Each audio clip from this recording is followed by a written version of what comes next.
বাংলাদেশ সেনাবাহিনী বা Bangladesh arm forces, এই আর্ম ফোর্সেসকে ধ্বংস করতে পারলে বাংলাদেশকে কব্জা করা যাবে। 2009 একটা বিশাল কালো নকশা করে দেশকে ধ্বংস করার চেষ্টা করেছে। সেখান থেকে কিন্তু আমাদের পতন শুরু। সেই বিজিবি কমিশন কিন্তু হয় নাই।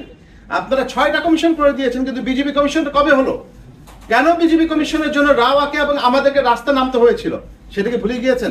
আমরা এই যে লেফটেন্যান্ট, আমরা যারা এখানে আছি, এই যে অফিসারগুলো যারা আছেন, সকলে রাস্তায় নেমে সরকারকে বাধ্য করেছে বিজিবি কমিশন করার জন্য।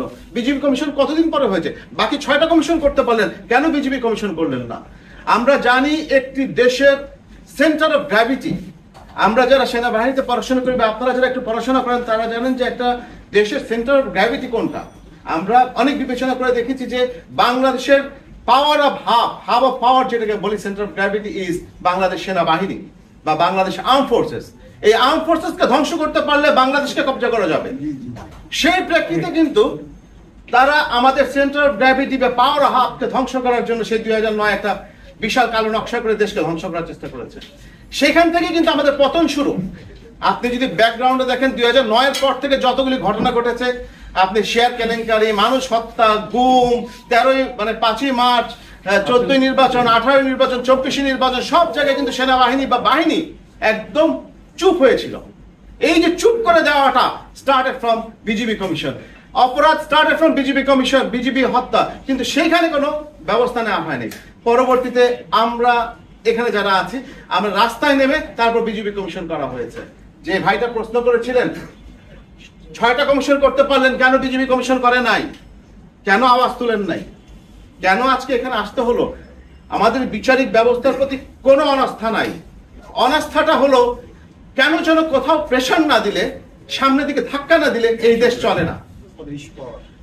এই আপনারা দেখতে পাচ্ছেন যে কি আমরা জীবনটা অতিষ্ঠ হয়ে গেছে পাওয়ার মোটরসাইকেল, পাওয়ার সাইকেল গুলোর কারণে, কি বলে অটো রিক্সার কারণে। সবাই রাস্তায় নেমে যখন আমরা ভাঙচুর শুরু করি, চিৎকার চেঁচামেচি করি, তখন পুরো দেশ নড়ে। এর আগে নড়ে না কেন? দেশের সিস্টেম কাজ করছে না। সিস্টেম কাজ করার জন্য আজকেই এই ভাইরা আমরা এসেছি এখানে, যে আমরা চাই আমাদের ভাই মেজর সিনহাকে যে হত্যা করা হয়েছে, এইটা কিন্তু সেই কালো নকশার এক নকশা।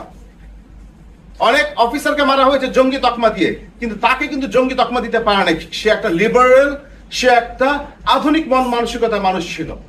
সে কক্সবাজারে গিয়ে সিনেমা ঠিক করছিল, সে অন্য কিছু করার চেষ্টা করছিল। যেহেতু তাকে জঙ্গি তকমা দেওয়া যায় নাই, তাকে কোন তকমা দিয়ে মারা যায় সেটা চেষ্টা করা হয়েছে, because he was A voice.